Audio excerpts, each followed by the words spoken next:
was just a vision of two incredible person. But at that time, when I was hired in 1982, they already had a couple of vintage in bottle and a couple in barrels, and they obviously some people more rational than the Baron Philippe de Rothschild at that time and Robert Mondavi say, hey, what are we going to do that? We cannot produce wines forever without having at least an idea of what are we going to do with all that wine.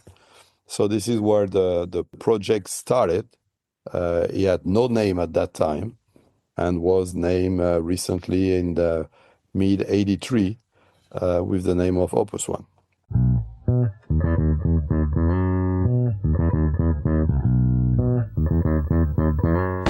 Hello and welcome to this special episode of the Wine Pair Podcast. I'm Joe, your sommelier of reasonably priced wine, and for this special episode, it's just me. Carmela, my partner in crime, is making some cakes in her bakery, which, by the way, you can learn more about if you head over to our website, lovebabycakes.com. Or, you know what, maybe we're just out of town. And while we're out of town, we're letting you hear an amazing conversation with an amazing winemaker. And so here we go. Today, we are going to introduce you to Pascal Marty, who's the owner and winemaker of Viña Marty. Pascal Marty's resume kind of reads like a greatest hits of the wine world. And that is not an exaggeration. After graduating from the Enology Institute of Bordeaux, in 1982, he spent over 14 years as a winemaker for Baron Philippe de Rothschild, which alone would be a career in and of itself. But then a joint venture between Rothschild and Robert Mondavi brought him to California, where he became a technical member of the Opus One team, helping lead the development and construction of their innovative winery. And then after California, he moved to Chile in 1997 to take the role of co-general manager and winemaker at Viña Almaviva, which was kind of a prestigious joint venture between Rothschilds and Conchi y Toro in the Maipo Valley. I mean, these are great wineries. These are big wineries. And he revitalized the vineyards there and built the winery from the ground up. And his wines there consistently pulled in scores in the 95 to 100 point range from places like Robert Parker and Wine Spectator. So again, this man is not a slouch. After 2 decades, he left in 2003 to travel and consult, and then he founded Viña Marty in 2008 to build something that was just his own. And just when you thought this story couldn't get more interesting, he spent 5 years negotiating with the Japanese Sake Producer Association to get access to sake yeast, ultimately using it to make a Sauvignon Blanc that surprised even him. So this is a cool story from a cool person. Before our chat with Pascal, I want to give you all a quick orientation to what we usually do in our podcast.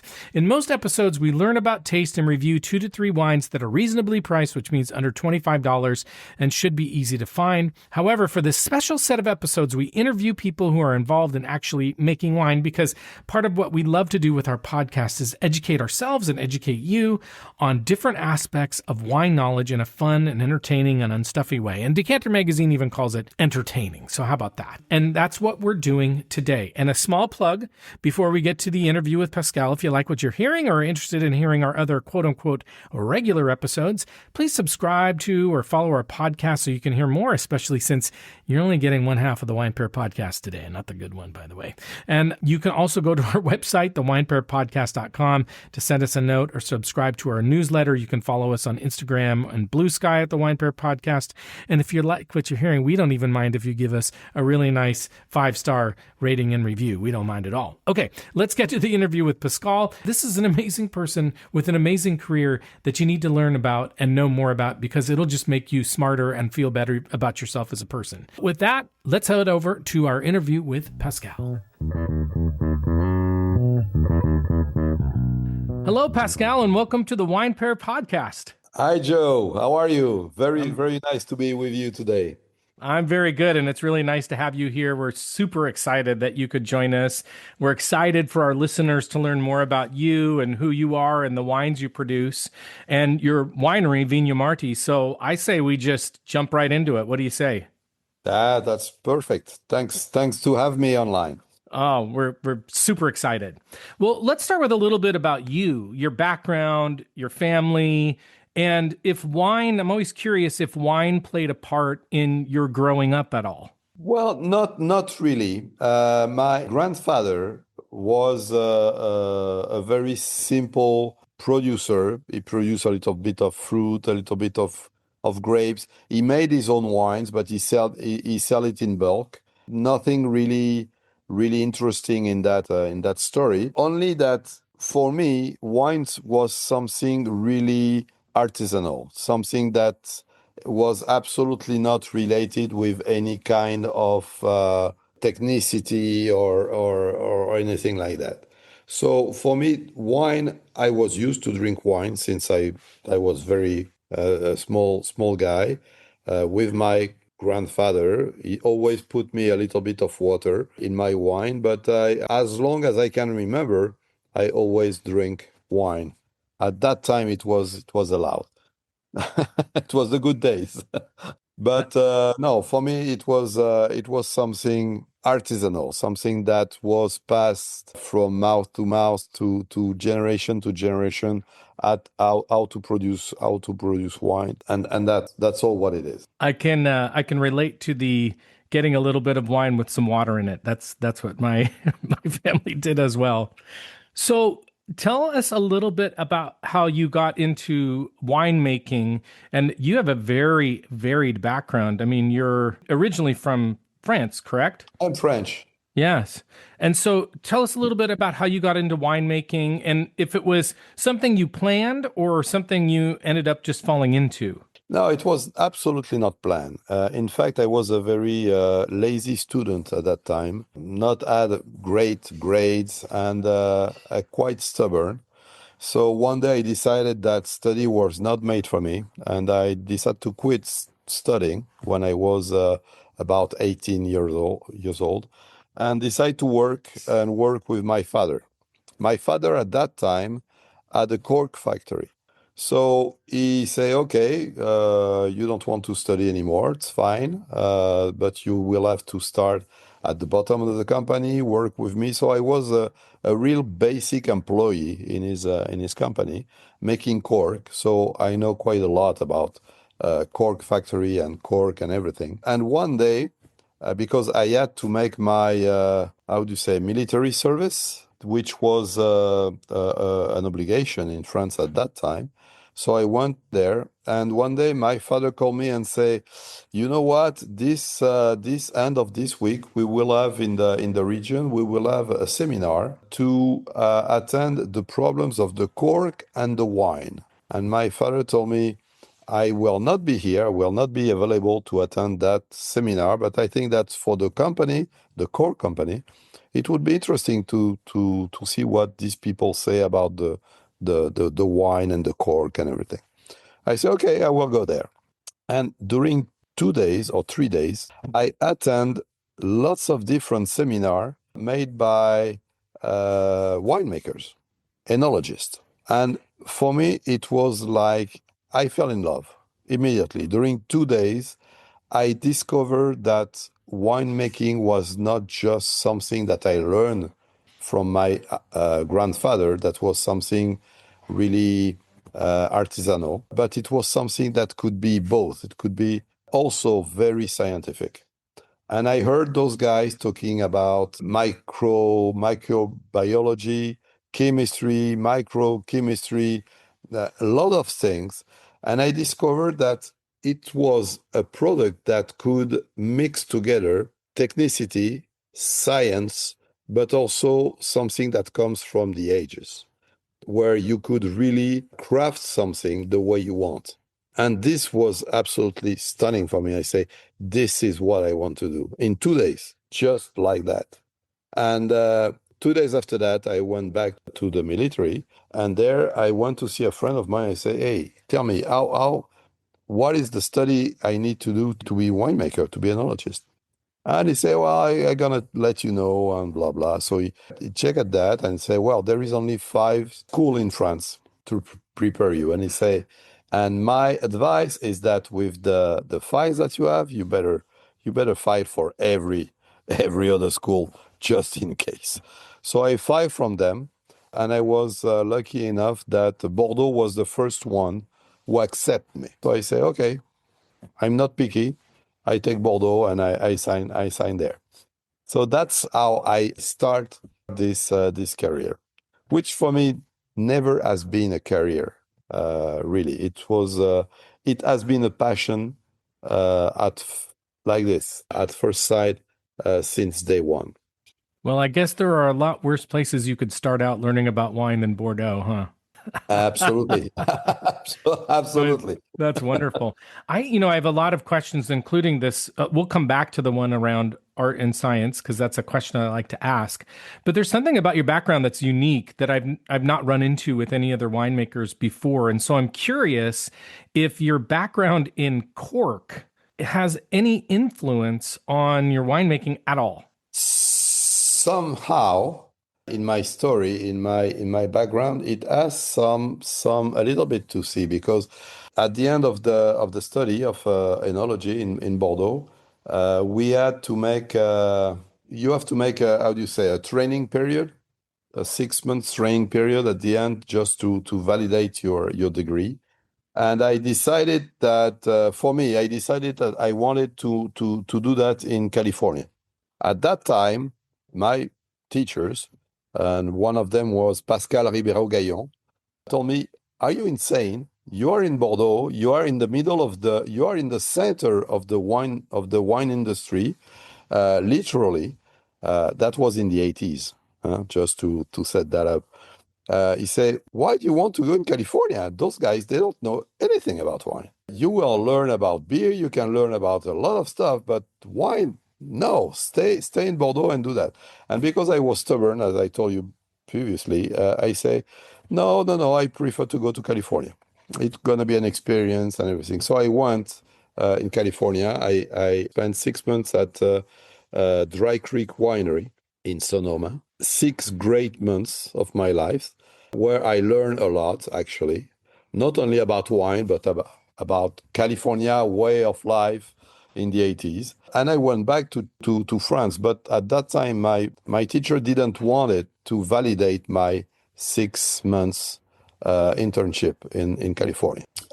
Yeah, that was those times. Bordeaux was very short-sighted. And so I decided, with the help of one of my teacher, who was a teacher specialized in the cork, to do a research about microbiology and cork, and to see the influence that some treatments could have on the cork and on the wine.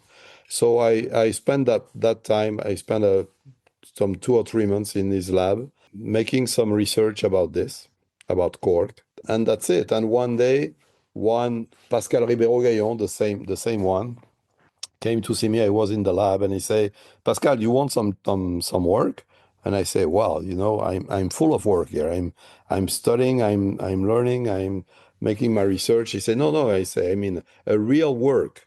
I say, "Well, what do you have in mind?" He say, "Well, actually, there is Château Mouton Rothschild looking for an enologist that has a little bit your profile." I say, "Why my profile?" He say, "Well, actually, they want a new guy. They want someone who knows about cork, who knows about quality control, and someone who knows California and speak English." And at that time, nobody, almost no winemaker in France, knew California and spoke English. So I fit there. I went to that interview with the general manager at that time, and I was hired. And in fact, I was hired not only because I was winemaker, which was a fairly new profession, because the winemaker or the enologist diploma in France at that time was quite new. It has something like 15 or 20 years of age, nothing really old. But they wanted to make production a little bit more scientific, to go from the old age where the winemakers were the maître de chai, and they were maître de chai because their father were the maître de chai in the same chateau, so it was dynasty of maître de chai, and they wanted to change that to something more modern, more scientific, and better control in the process. So this is how I start my career in with Baron Philippe de Rothschild, actually. And they wanted someone Wunu, California, and speak English because a couple of years before they hire me, Baron Philippe de Rothschild and Robert Mondavi start a joint venture, something which was, in fact, it was not really a joint venture at that time. It was more a vision of two great guys saying, hey, why don't we make a wine together? Let's see. There were no business plan, absolutely nothing related to sell the wines or how to name the wines or anything like this. It was just a vision of two incredible person. And but at that time, when I was hired in 1982, they already had a couple of vintage in bottle and a couple in barrels, and they obviously some people more rational than the Baron Philippe de Rothschild at that time and Robert Mondavi say, "Hey, what are we gonna do that? We cannot produce wines forever without having at least an idea of what are we gonna do with all that wine." So this is where the project started. He had no name at that time and was named recently in the mid 83 with the name of Opus One. Incredible. Incredible. Amazing. On a total side note, this will not go in the podcast. This past weekend, I'm not kidding, this past weekend, we drank a 1982 Château Mouton. Oh boy, lucky you. I know. My daughter's boyfriend, his uncle has this outrageous wine cellar. And he said, bring this to, your girlfriend's dad, because I know he likes wine. And when I saw it, I almost fell through the floor. I couldn't believe it. Yeah, Anyway. amazing vintage. Amazing. Oh my gosh. It was amazing. It was amazing. You were in the vicinity of that. Yeah, that was my first vintage. My God. Did you work on that vintage? Yep. Oh my God. That's amazing. That's how I start. Let's talk about that. So your background is amazing in terms of the wineries you've worked on and the wines you've worked on. In that background, was there any person or any experience that was particularly important, or was there a mentor? Was there somebody who really you felt impacted you a lot as a winemaker? Well, several guys, a lot of them. As I told you, in those days, people were working in the wine or in the chateau because their whole family were working in the chateau. And the maître de chai at that time was an already old guy called Raoul Blondin. And Raoul Blondin was the son of another Blondin, which was the son of another Blondin. And all this dynasty were maître de chai. And those guys, when they saw some winemaker with degrees and blah, blah, and everything coming into the winery, it was like a shock of culture. Because, for instance, everybody learns that we need to have as less as possible of VA, of volatile acidity. But Raoul Blondin say, but you need to have volatile acidity in the wine because this is the character of the wine. This is what makes the aroma with his very strong Médocain accent that he had. And in fact, he was right. I mean, saying that you don't need to have or you should not have volatile acidity, it's kind of crazy. It's part of the aromas of the wine. Obviously, it does not have to go over a certain threshold, but a little bit, yes. And slowly, little by little, he teach me stuff and thing that he knew from his father and his tradition and his family, that this grape, the way they were better extracting this way rather than the other one. And in fact, I really appreciate that because this is exactly what I understood originally when I went to these 2 days of seminar. This is something scientific, but it's something also based on tradition. And tradition, history, knowledge of the past about a place or grapes or soil or terroir or whatever, is fundamental. It's something that you need to integrate every aspect to be able to take the right decision. And this person was one of them, Raoul Blondin. And another one was the person who hired me. Lucien Sionneau was general manager, co-general manager of Baron Philippe de Rothschild at that time. He was a self-made man. He was not a winemaker. He didn't make any study about wine or anything. And he gave me real precious tips in many different aspects, not only winemaking, but management and everything. And those two persons are really the one that I remember from those days. And obviously, Baron Philippe de Rothschild and all those guys who were visionary. I don't think that there is more visionary person in the wine business than Baron Philippe de Rothschild. It's like Steve Jobs or another activity, obviously, but it's the Steve Jobs of the wine. He really invented things that nobody had ever thought at that time.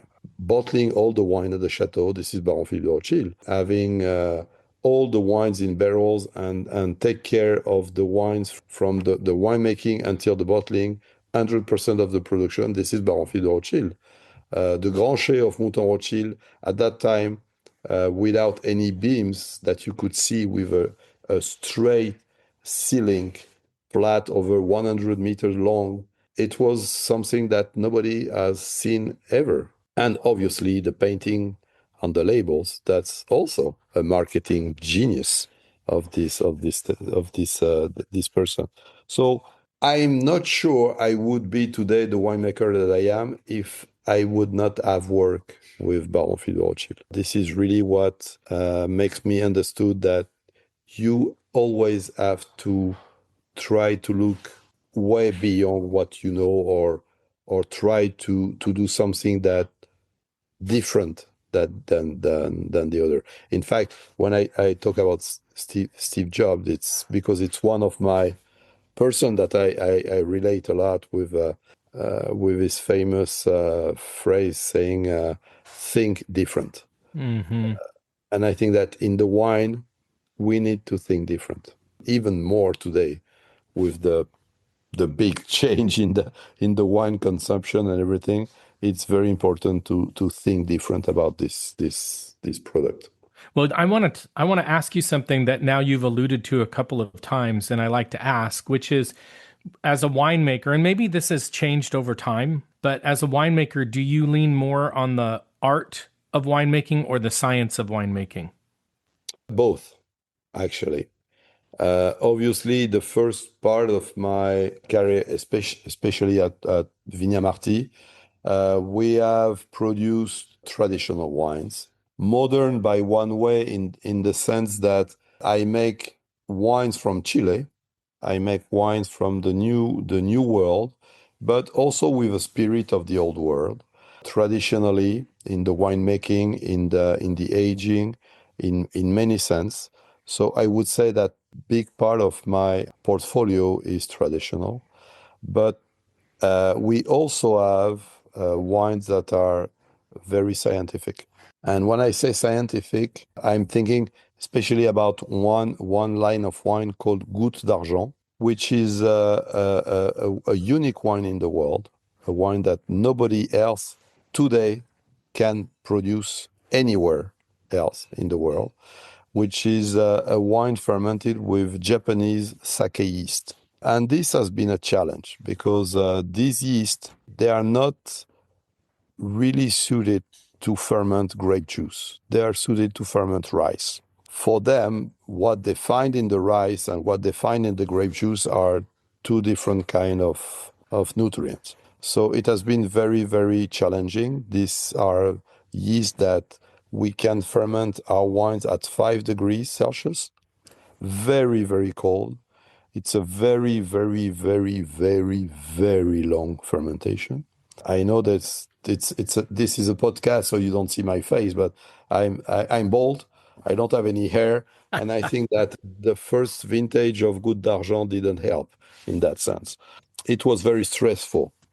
3 months of fermentation instead of only 2 weeks makes a completely different wine. It's still wine, but it integrates most of the aromatics character coming from this yeast. Lots of flower, the same kind of flower you can find in the sake, for you who know sake. These jasmine, these roses, these jacinthe, all these aromas that you put over a variety, for instance, like our Sauvignon Blanc, where Sauvignon Blanc is always a little bit grassy, a little bit veggie all the time. When you describe the Sauvignon Blanc, you will describe it as green beans or asparagus or sweet peas. Veggie character. But when you have Sauvignon, the Goutte d'Argent Sauvignon Blanc, you will describe with roses, white flowers, jasmine. It's completely different. And on top of that, those yeast brings a completely different character in the mouth. Instead of having a very acidic, sharp wine, you have something which is very bold, greasy, round, and where the Japanese called umami. It makes a different wine. I can explain it as long as I can, but I think the only way to understand it's to taste it.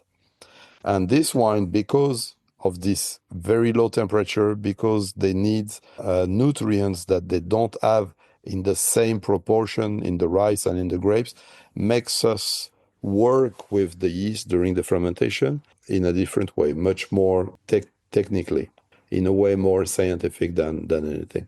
So I have two questions for you about the sake yeast. One is, what gave you the idea that you wanted to do that? Was there anything that sort of led you to want to experiment with that? And second, I understand the story of you even being able to get the yeast was quite involved. So just curious to hear more about that. Well, the origin is, all the winemakers in the world, we know and we try to ferment our white wine at low temperature. We all start fermenting the juice quite cold, but as soon as they start developing alcohol in the wine, especially quite quickly, because we are talking about 2 weeks, roughly average fermentation time for a white wine. So it's pretty quick. If you say, just to have an idea, 15 days, 15% alcohol, it's 1% alcohol every day. So the yeast get dizzy, they get slower, they have more and more problem fermenting until the end of the fermentation, which is always the critical moment where we need to ferment all the sugar to make a completely dry wine. So to help the yeast to ferment the regular wine, the traditional winemaking yeast that we are using, or the natural yeast that we have in the air, we need to help the yeast by raising progressively the temperature. So they are in a better environment, it's warmer for them, and like this we can complete. But doing this, sometimes we lose aromas, and sometimes we can lose a lot. So every winemaker wants to be cold. And one day I was in Japan, attending an event with my importers in Tokyo.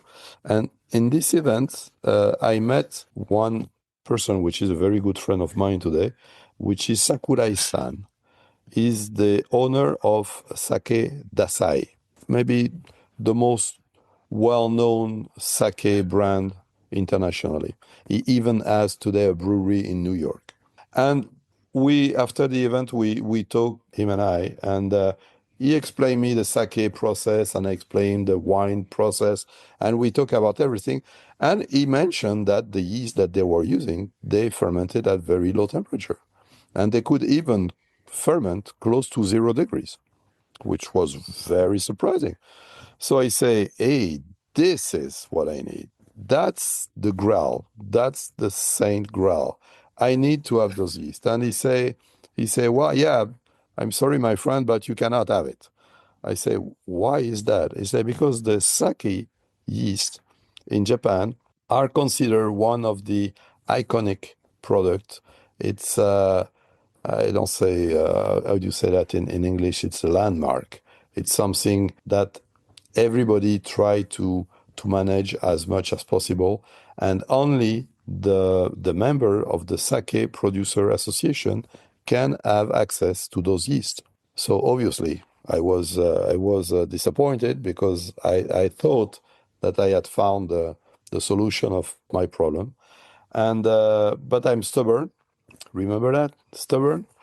And I say, well, let's try to talk with this sake producer association. And during 5 years, I had lots of meetings with them in Tokyo, where I explained them why I wanted to do that, and that I didn't want to only to have this to include in a production in something only commercial or to make a business, but because I wanted to make a very unique product that could embrace three culture. The Japanese culture, obviously, because of the yeast. So I wanted to be able to talk about the Japanese tradition with the yeast, the French tradition of the winemaking and the blah blah, because I was French, and the Chilean tradition, because we have great vineyard and we have great terroir. And I was thinking especially about one terroir which is right on the edge of the ocean, of the Pacific Ocean here, which is the Leida Valley. And I told them that I wanted to make a wine that could unite these three tradition, three culture. And this is, I think, what finally decided, make their decision. And after 5 years of lots of kampai, lots of headaches, finally they accept me. And I am today the only non-Japanese member of the Sake Producer Association. So every year I can import the a couple of yeast, two strains of yeast from Japan to produce our gouttes d'argent in Chile. This is how it happened. That's an amazing story. And for our listeners who may not know, kampai is cheers, basically, in Japanese. Yeah. So you had to do a lot of drinking and relationship making. It's cheers, and it means also that you have bottom up. So it's lots of bottom up and it's lots of headaches related to that. Well, you kind of led into the segue too that I wanted to go to, which is, you're a person with a huge, deep background all the way back to Bordeaux in winemaking, and you have a winery now in Chile. How did you end up in Chile? What is special about Chile, and how did you come up with your wine brand Viña Marty? Well, I was, as I told you, I was working at the same time for Baron Philippe de Rothschild in France. That means the three chateaux, Château Mouton Rothschild, Château d'Armaillac, Clermont. And at the same time, I was also taking care of all the technical activities of Opus One from the Rothschild, for Rothschild, because it's a 50-50 joint venture at that time. So I was traveling back and forth between Pauillac and Oakville, and I've done that from 82 until 96. And in 1996, Baroness Philippine de Rothschild, who succeeded to her late father, asked me to move to Chile to be in charge of the new joint venture they had recently, at that time, signed with Conchaito Group to produce another iconic and the first iconic wine in Chile. And this wine today is known as Viña Almaviva. So I moved in December 96 in Chile with all my family to have this two-hat activity. One was co-general manager and winemaker of Viña Almaviva, being in charge of the building of the winery, creation of the style of the wine, rejuvenated the vineyard, everything. That was one of my job, and the other one was to develop a 100% company for Rothschild in Chile, which is Baron Philippe de Rothschild, Maipo, Chile, where they produce a full range of commercial wines that today are known as Escudo Rojo or Baronesa P. And there also I had to build the winery and do everything. And I done that from 1996 to 2003 in Chile. And at that time, I was already working for more than 20 years with Rothschild Group. And I say, you saw that I was in my middle age crisis. And I say, why don't I do something for me? Apparently, I have some expertise in doing great wine. So let's give a shot and let's do something my own. So in 2003, I resigned from Rothschild, and we always have stayed in very, very, very good contact together with my old company. And I created my own company in Chile because it's a country that is fascinating. It's beautiful. The climate is great. I don't even know how to describe it. It's a place where you never see the weather forecast because you know what is the weather that you will have tomorrow. But it's not because there is no those huge change in the weather that there is no difference from one vintage to the other one. In fact, it's from one vintage to the other one, there is lots of difference, lots of change. And that is pretty challenging. But I love that country. It's far away from everything. It's under the radar. Nobody comes to Chile by accident. If you come to Chile, it's because you want to come to Chile. It's not a place that is a hub to go somewhere else. So I love it, and I decided to make my own company here. And also, for one main reason, it's because, and it's one of the questions that most of journalists ask me, why didn't I made my activity, my company in France? And in fact, it's because in Europe and in Chile, the laws are different. The regulations are different. In Europe, if it's not allowed, it's forbidden. In Chile, if it's not forbidden, it's allowed. It sounds crazy to say that like this, but thinking 2 minutes, and you will see that this changed everything. Gouttes d'Argent, for instance, this wine fermented with the sake yeast, I'm pretty sure that it was not possible to produce in Europe because there is nowhere in the laws that say that you can use those yeast. So if it's not allowed specifically, it's forbidden. And in Chile, it's the opposite.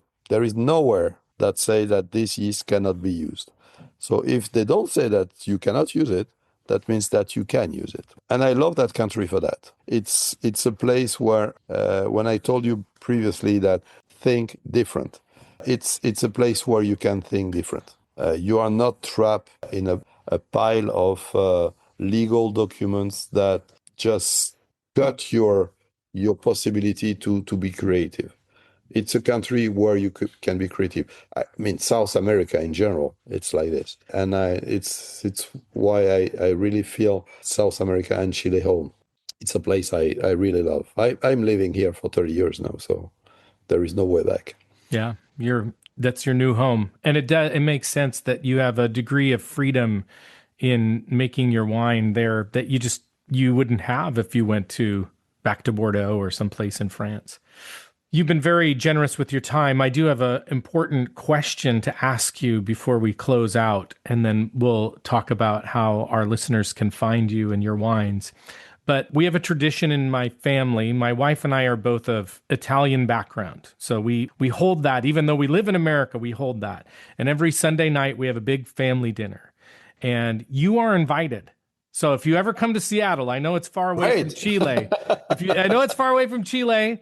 But if you come to Seattle, we want you to come. We'll have you come over to dinner. But the only thing that we ask is you to bring some wines. from your winery. And so what wines would you bring for us to drink? Now, just you can think of a sort of a traditional Italian dinner with multi-courses, a pasta, meat, etc. So you can't bring just one. So what would be some wines of yours that you would bring and why? I would bring I would bring Calac. Calac is a traditional wine. It's a blend. It's a Bordeaux blend. Now I can say it's a Bordeaux blend. It's a blend of Cabernet Sauvignon, Carmenère, and Syrah. I say Bordeaux blend because 20 years ago Syrah was not allowed, but today you can use Syrah in Bordeaux. So it's a Bordeaux blend of these three varieties. It's very traditional. It's aged 18 to 20 months in French barrels, and it has a percentage of Carmenère, which for me it's maybe my favorite variety in Chile. That gives that special aromas, that complexity to the blend. And yeah, Carmenere is sort of special to Chile, correct? well, it's special in one sense. In fact, Carmenère it's a Bordeaux variety. It's one of the six variety that in the 80s were allowed to be used in Bordeaux, along with the Cabernet Sauvignon, Cabernet Franc, Carmenère, Malbec, Petit Syrah, Petit Verdot, etc. But the problem of the Carmenère, it's a very late ripening variety. It needs lots of heat, and a long time to mature. And in fact, in Chile, where we have great climate, it's a variety that we pick it's the last one we pick, and we pick it generally early in May. And early in May in Chile, it's the equivalent of early November in Bordeaux. And early November in Bordeaux, you want to harvest mushrooms, but not grapes. There is no way to have healthy grapes outside at that time. So Carmenère disappeared because it was always green and never ripe enough. But here in Chile, it really finds its place, and it makes maybe it's one of the most interesting different variety that you can find in many different countries. It's the signature of Chile, I guess. Something that it's difficult to have in other place. I know that there is some idea to have them back in Chile in Bordeaux because of the climate change. I haven't tasted anything yet, but it could be very interesting to see how it's going to be in the future. But to come back to your invitation, yeah, Calac has this base of Carmenère, which never blend very well or harmoniously with Cabernet Sauvignon. It's always uneven. It's a blend that move all the time during the time. Some days the Cabernet is on top. The day after, the Carmenère is on top. It's very unstable. But if you put a peacemaker in the middle, such as Syrah, it stabilizes everything, and it makes the two other components to live together. And it has that spiciness, the softness, the structure of the Cabernet Sauvignon that I really like. Wonderful. Yeah, we can't wait. But we'll book it. We'll book it. No, thank you very much. Well, Pascal, I just can't thank you enough for spending time with us. Somebody who comes from such a legendary background with so many beautiful and important wines, including your own Viña Marty. And we are just thrilled that we can share your story with our listeners. So thank you very much for being on, and we hope to see you. Maybe we'll come down to Chile. Hey, why not? It's not a bad place. And Well, Joe, people can visit your vineyard, yes? yeah, sure, absolutely. Yeah. We have programs of tour from something rather simple, a 2 hour visit where we share some wines to a more complete lunch with 5 or 6 course with different Wow. wines with each of them.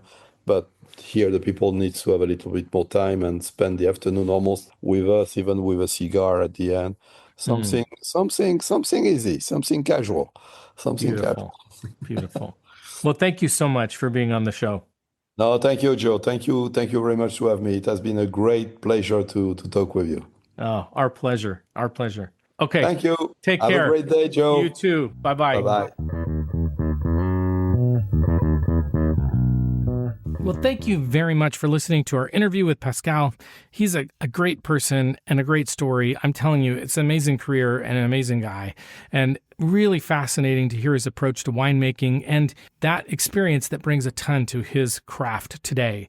And in case you're worried about how to find Pascal and Viña Marty, don't worry. You can find out all of this information on our website, thewinepairpodcast.com. Just look for this episode and it's in the show notes. But so you have it, here you go.